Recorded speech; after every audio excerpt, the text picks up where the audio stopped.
बिहार के पूर्व मंत्री और विकासशील इंसान पार्टी वीआईपी के प्रमुख मुकेश सहनी ने कहा कि बोचाहा उपचुनाव में उनकी पार्टी वीआईपी को सभी समुदायों का साथ मिल रहा है।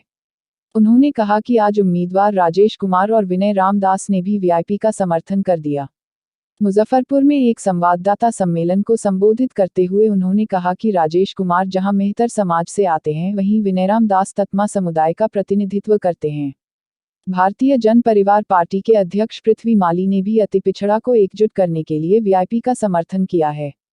पृथ्वी माली ने संघर्ष करके पूरे राज्य में माली समाज को एकजुट करने का काम किया है। राजेश कुमार भारतीय जन परिवार पार्टी के समर्थित उम्मीदवार है। सहनी से समर्थन देने वाली पार्टियों और प्रत्याशियों का आभार जताते हुए कहा कि आज जरूरत है कि अति पिछड़ा समाज के लोग एकजुट हों और अपने अधिकार और हक की लड़ाई को बुलंद करें। उन्होंने कहा कि इस कार्य में हो सकता है कि व्यक्तिगत रूप से कुछ नुकसान उठाना पड़े, लेकिन अगर हम लोग अपने अधिकार को नहीं ले सके तो आने वाली पीढ़ी हमें माफ नहीं करेगी। उन्होंने कहा कि अगर हम लोग अपनी पार्टी का विलय भाजपा में कर दिया होता तो आज भी मैं राज्य में नहीं केंद्र में मंत्री होता, लेकिन यह अपने ही समाज को धोखा देने वाली बात होती। उन्होंने कहा आज वीआईपी जो भी है वह अति पिछड़ा समाज के लोगों के समर्थन के कारण है। उन्होंने इस मौके पर पृथ्वी माली, राजेश कुमार और विनय रामदास को धन्यवाद देते हुए कहा कि राजेश कुमार 2020 विधानसभा के चुनाव में करीब 4000 वोट लाए थे। सहनी ने कहा कि आज मुझे मंत्री पद से भी हटा दिया गया, इसके बावजूद इस चुनाव में मिल रहा समर्थन उत्साहित कर रहा। उन्होंने कहा कि बोचाहा सीट का परिणाम अति पिछड़ा समाज के राजनीतिक भविष्य को तय करेगी। मुजफ्फरपुर जनता की आवाज के लिए राहुल रंजन की रिपोर्ट।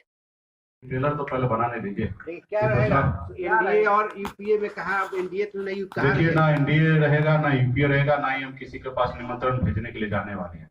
हम अपने आप में सक्षम हैं, हम अपनी लड़ाई लड़ने के लिए हम मैदान में डटकर अभी मैदान में लड़ेंगे और मजबूती से पार्टी को मजबूत करेंगे।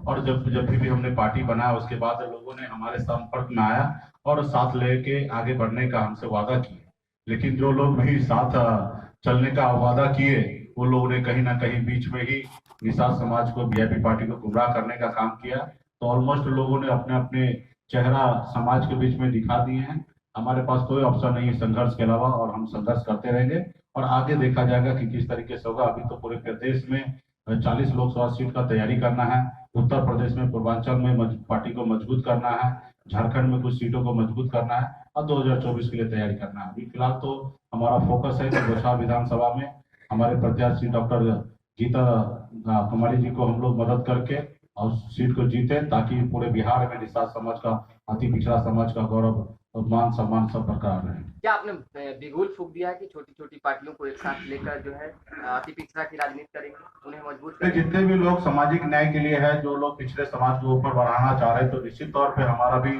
दर्द वही है। और ऐसे मुहिम में जो लोग साथी, जो भी पार्टी सबका साथ मिलेगा तो निश्चित तौर पर मैं स्वीकार करूंगा और उन साथी को गले लगाऊंगा और आगे बड़ी लड़ाई लड़ने के लिए हम लोग तैयार रहेंगे। क्योंकि पार्टी का पहले से घोषणा पत्र में है कि बिहार में जितने भी सीट होगा, चाहे लोकसभा हो या विधानसभा हो, उसमें 33% संख्या हम अति पिछड़ा समाज को टिकट देंगे। अपने लोकसभा में भी 3 में से 2 सीट हमने अति पिछड़ा को दिया है, बिहार विधानसभा में भी 11 सीट में हमने 4 सीट हमने अति पिछड़ा को दिया है। तो हम जो वादा किए हैं अति पिछड़ा समाज से वो हम पूरा कर रहे हैं और इसी तरीके से सभी साथी मिलते रहेंगे और उनको हम लोग सामने ला के उनको मदद करते रहेंगे। आज तक माली समाज में किसी को कोई टिकट नहीं दिया। आज से पहले हमने अभी लखनलाल पंडित जी को हमने किशनगंज में टिकट दिया, जो कुम्हार समाज आते उसको आजादी से लेकर अब तक कभी किसी ने टिकट नहीं दिया, उसको हम लोगों ने 2020 में टिकट देने का काम किया। तो जो समाज राजनीति से वंचित है, ऐसे समाज को हम लोग राजनीति में लाना चाहेंगे और इसके लिए हम लोग मुहिम तेज किए हैं और सभी सामान्य विचारधारा वाले साथी को हम लोग साथ लाएंगे। कांग्रेस से आपको जो लोग निमंत्रण दे रहे हैं उनको धन्यवाद दूंगा, लेकिन अभी फिलहाल मैं निमंत्रण को स्वीकार नहीं करूंगा और मैं अपनी लड़ाई के लिए अभी अपने आप को और मजबूत होने की आवश्यकता है। आज हम कमजोर हैं, इसलिए लोगों ने हमारे साथ गलत किया है, हमारे पार्टी को तोड़ लिया है, हमारे सीट को कब्जा कर लिया है, हमें हमारे घर से, हमारे सरकार से हमको बाहर कर दिए हैं। तो आज हम कमजोर हैं, इसलिए लोग ऐसे कर रहे हैं, लेकिन जब हम मजबूत हो जाएंगे तो शायद मुझे लगता है कि कोई इस तरीके से काम नहीं करेगा। भाजपा से लड़ाई को सरकार के विरोध में गए। जी हाँ, जीतन राम मांझी से कोई बात नहीं है? आप सरकार के विरोध में गए? तो देखिए सरकार हमने बनाया था, कल परसों हमने प्रेस कॉन्फ्रेंस करके हमने बताया ये सरकार हमने बनाया, उस समय में अगर हम समर्थन नहीं देते तो शायद सरकार नहीं बनता।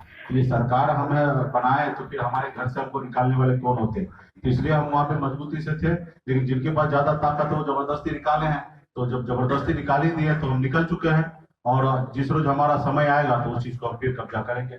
जीतन राम मांझी से आपकी कोई बातचीत हुई है अब तक? जीतन राम मांझी जी तो सामाजिक न्याय को मजबूती से बात को हमेशा रखते हैं, और अभी हाल फिलहाल में तो कोई बातचीत नहीं हुआ, लेकिन हमेशा उनका शुभकामना हमारे साथ है और हमारे अभिभावक के तौर पे है, और निश्चित तौर पे आने वाले समय में उनसे राय विचार लेके हम लोग आगे सामाजिक न्याय को मजबूती देंगे। बीजेपी से खटास को लेकर हर लोग एक चीज जानना चाह रहे हैं कि क्या वजह उत्तर प्रदेश चुनाव ही रहा, या एक ऐसी भी वजह है जिसको मुकेश सहनी बता नहीं पा रहे? अभी इस पे उन्हीं के नेता लोगों का अगर बयान सुनेंगे तो सब अलग अलग बयान दे रहे हैं। इससे पहले प्रदेश अध्यक्ष ने खुद ही कहा कि पार्टी विलय करने की बात हुआ, तो ये भी लोकतंत्र में कहीं ना कहीं गलत था कि पार्टी विलय करने के लिए उस तरीके से बात हो रहा था, प्रेशर दे रहा था। ये बात सही है कि वो प्रेशर दे रहा था, और इसके लेके उन्होंने पार्टी खत्म करने का निर्णय लिया है। तो ये सारी चीजें समय आएगा, इसका सबका जवाब दिया जाएगा। अभी वो शक्तिमान है, ताकतमान है, उनके पास सब ताकत है, तो वो सारे अपनी ताकत का इस्तेमाल कर रहे हैं, और हम कमजोर हैं तो हम सहन कर रहे हैं। एक समय आएगा हम लोग भी मजबूती से प्रदेश में जनता पार्टी और जनता के लिए काम करेंगे। धन्यवाद। आपसे करके समर्थन कर सकते हैं, थोड़ा लेट हो गया समझने में कि किसी पार्टी का होता है, कुछ कोर कमेटी होता है, तो हम लोग डिसीजन करने में लेट हो गए। फिर भी हम समर्थन के लिए इस विषय में कि हम लोग सर का समर्थन कर रहे थे, जब पता चला कि उनके साथ ऐसा घटना हो, ये भी लेट से तो थोड़ा हमें कैंडिडेट अनाउंस कर दिया। नॉमिनेशन से पहले की घटना है, अभी सब घटना भूल जाइए, अभी सीधा वीआईपी पार्टी को मदद करने के लिए आ रहे हैं, अभी इस पे कहाँ जोर डाल रहे हैं। ठीक है, वीआईपी पार्टी को किसी तरह मजबूत करना है, बस ये सोच करके हम लोग भारतीय जनता परिवार पार्टी इनका समर्थन कर रहे हैं। चलो आगे भी करेंगे, हम लोग साथ हैं। प्रत्याशी कोछा में चुनाव लड़ने का निर्णय लिए थे, और इन्होंने भी आज तत्वा समाज से आते हैं, और इन्होंने भी खास करके वीआईपी पार्टी को मजबूती देने के लिए इन्होंने निर्णय लिया कि हम चुनाव मैदान में नहीं जाएंगे, और आप वीआईपी पार्टी के वोट मांगेंगे और आपको समर्थन देंगे। कि इनको मैं विशेष तौर पे मैं धन्यवाद देता हूं कि राम विनय दास जी को, जो तत्वा समाज से आते हैं, इन्होंने आज वीआईपी पार्टी को समर्थन दिए, तो इसको भी मैं स्वागत करता हूँ एक माला पहना के। इनको बहुत बहुत धन्यवाद देता हूँ कि ये पार्टी को मजबूत करने के लिए साथ में। और मैं चाहूंगा कि ये हमारी खुशी की बात है कि आप देख सकते हैं कि मैदान में जो भी प्रत्याशी थे उसमें से मैक्सिमम लोग वीआईपी पार्टी को समर्थन दे रहे हैं, और देख रहे हैं कि ये पार्टी आगे बढ़ रहे हैं, इसी पर भरोसा दे रहे हैं, और ऐसे साथी को हम लोग भविष्य में ध्यान रखेंगे। और मैं चाहूंगा कि आप कुछ